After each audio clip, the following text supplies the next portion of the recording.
IPL 2021 আসরের প্রথম এলিমিনেটরে royal Challengers বেঙ্গালুরুকে হারিয়ে দেয় কলকাতা নাইট রাইডার্স।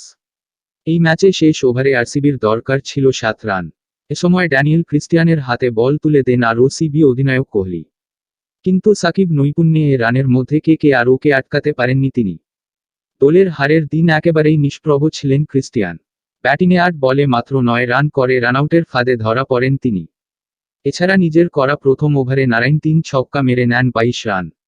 সব মিলিয়ে 1.4 বলে 29 রান দিয়ে উইকেটশূন্য থাকেন ক্রিস্টিয়ান। আরসিবির হারে ক্রিস্টিয়ানকেই দায়ী করছেন আরসিবি ভক্তরা।